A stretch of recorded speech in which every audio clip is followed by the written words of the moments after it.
Hi, everyone. I know that it's been a really long time since you've heard from me. And when the news broke, I put out a statement that said everything I've done has been legal and consensual, and that's true. And I wanted that statement to speak for itself.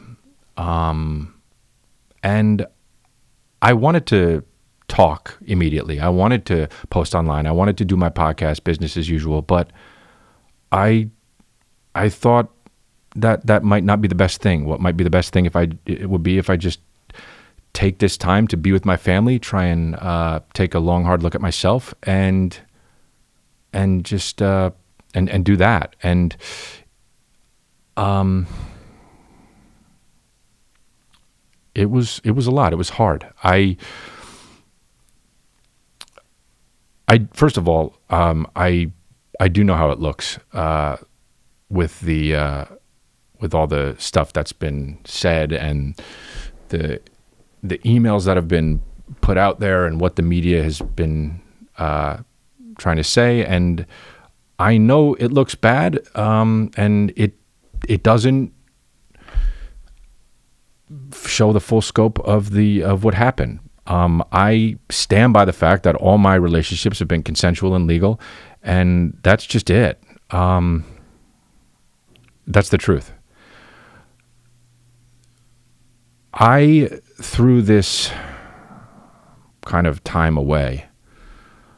I've seeked out a lot of kind of medical advice, therapy, and stuff like that.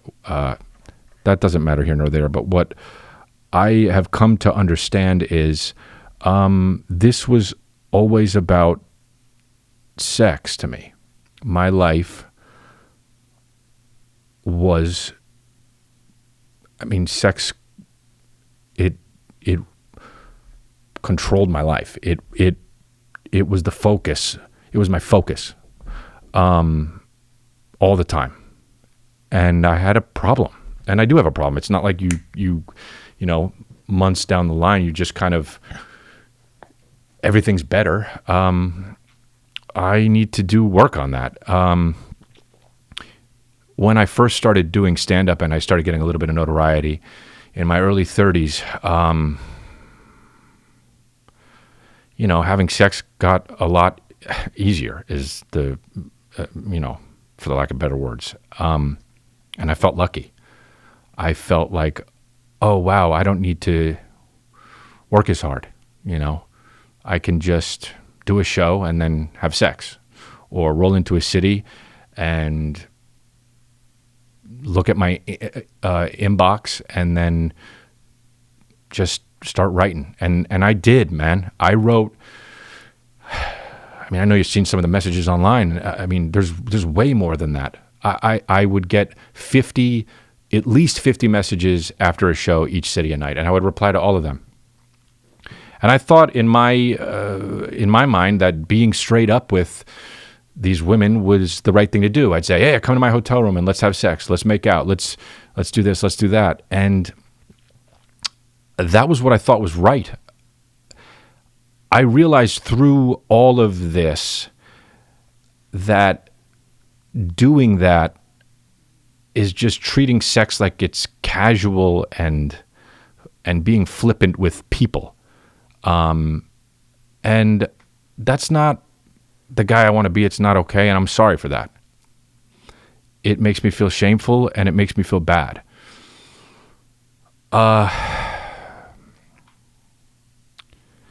People talk a lot about the power dynamic and about, why should someone who is a fan of yours have to worry about if you want to sleep with them or not? And I don't know where I fall on that. I sometimes think, especially in my early 30s, I would be like, well, the girl has the power because that's, I want to have sex with them, and if they want to have sex with me, then great. But what I can say is the familiarity. I would use the familiarity that I had with these women to have sex. I was like, oh, they already use me. They already know me. I didn't have to do the extra work. And I was talking to one of my friends who, about this and about the power dynamic and about the familiarity and not having to use that. And I said, why is that behavior not okay? Why is it not okay to sleep with somebody if it's consensual and they want to sleep with you? And he said, it's okay. Well, it is okay. It's okay until it's not. And that was when, a lot of it clicked for me. It was something that just became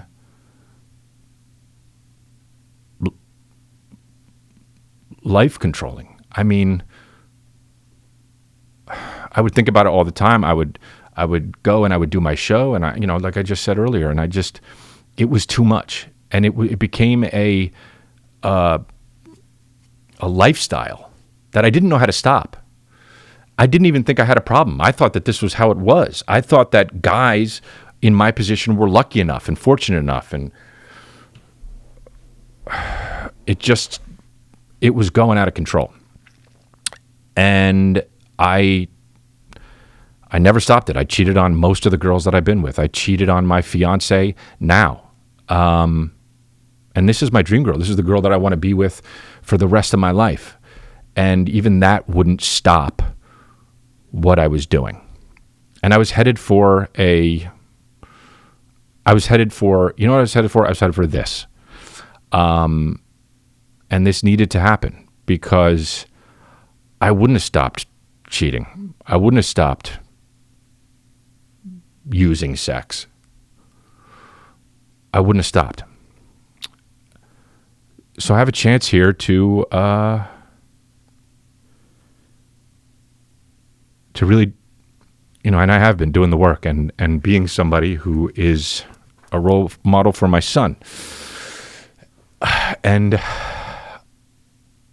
I want to do that, and I can't stress that enough. I can't go back, and I can't fix that part of me, that hole in me that was trying to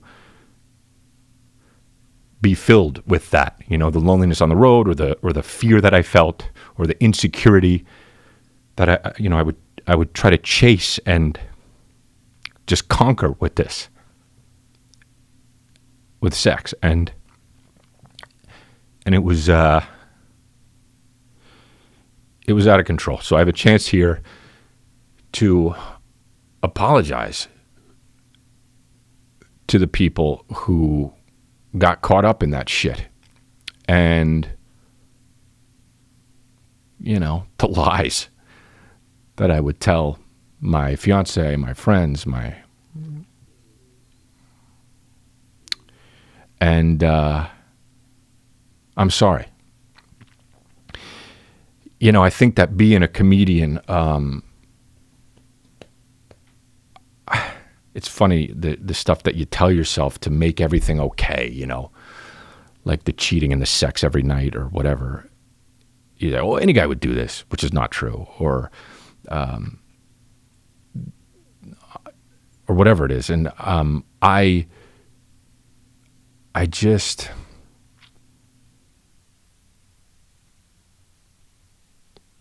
don't know.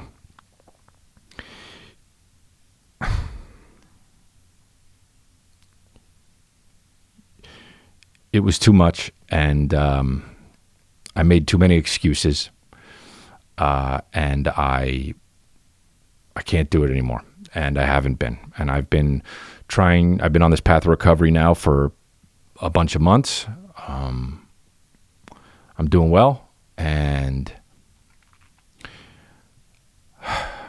it's the hardest thing ever, to have to look at yourself and realize that that's what it is, and that's what you've done, and that's who you are. And so that's that. But thanks for listening, and I appreciate you all. Thanks.